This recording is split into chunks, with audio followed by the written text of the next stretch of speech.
by the greed of some and the apathy of others. He was the exact opposite of both greed and apathy. He was humble, he was honest, and he was selfless. Nothing that he did was to promote himself. He took nothing for himself, although when he became better known, he was offered quite a lot. He also had an ingrained belief that everyone that felt strongly about something should do something about it. No apathy there. In reading articles about him, 3 descriptions have really resounded with me. One said that he exhibited a quiet strength, and the second said that he was a combination of guts and goodness. The third was by Alex Devlin, the 76-77 head coach of the Simon Fraser University junior varsity basketball team. And he said he was a kid with no boundaries. He never put limits on himself. These 3 quotes summarized his focus and his determination and his courage in dealing positively with his own situation.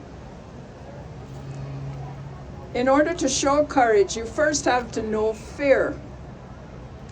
The 3 words, "you have cancer," are extremely frightening to whoever hears them. For an 18-year-old athletic young man faced with the imminent loss of a leg, it must have been terrifying. With the help and the support of his family and friends, he rallied through the fear and the frustration, and he was able to focus not on all the things that he could now not do, but to concentrate on all of the things that he could do.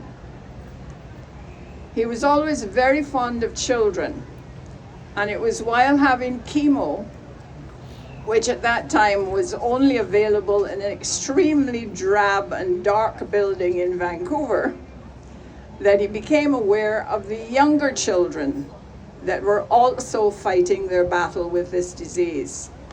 He felt that they were the forgotten ones and that the public needed to be made more aware of their needs. From this conviction that he wanted to do something for the children, these plans for the Marathon of Hope took shape. In the 43 years since Terry has run his Marathon of Hope, we have seen enormous changes in our understanding of cancer, its prevention, its early detection, and its treatment. We have seen incredible changes in prosthetics and in imaging devices. When you look at the prosthetic that he wore, it looks like just one gigantic elastic band.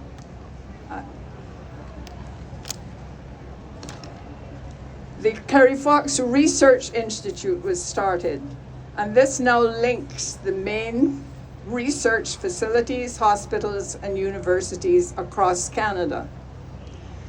The Genome Project has revolutionized how we can now provide personalized treatment for the individual. Of the approximately 100 trillion cells which make up our adult bodies, researchers and scientists have now identified something like 210 distinct types of cells.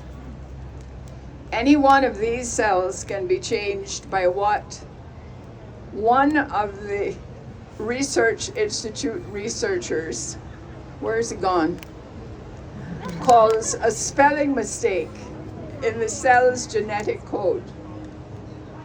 This all means that there is no one magic bullet to cure this disease, and we're still far from Terry's dream of a cancer-free world. However, the hope that he gave us all looms ever bigger today, not only for Canadians, but now for so many people all over the world. What an incredible legacy. We're still on the long relay that he started us on.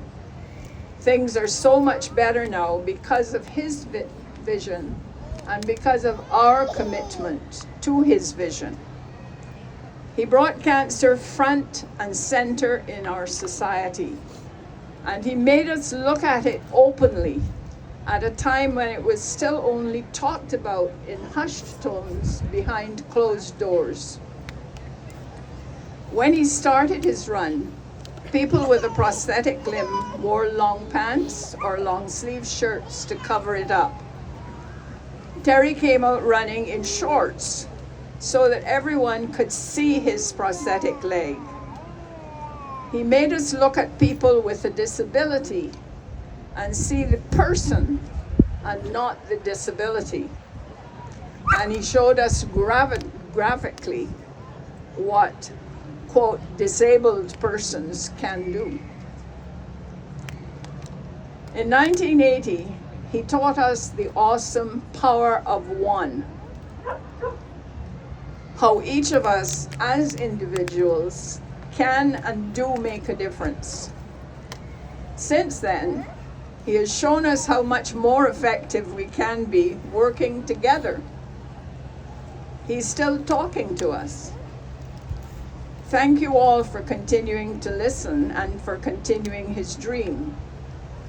I'm so pleased to be here with you this morning and to share with you some of my perceptions of this very special young man. As I look around me, I can see other Terry's team members all wearing our red shirts. We are all beautiful survivors of cancer, including myself, as you can see. And all of you constantly inspire me. I think of all the other Terrys that are out there fighting their individual battles with this disease. I see the enormous strides that we have made, and I see the need to continue our efforts until this disease is finally eradicated. And most of all, I think about Terry himself and about his parents, Betty and Raleigh, and I know that they would now be saying, enough of the talking, let's get on with the job. So thank you for listening and have a great run.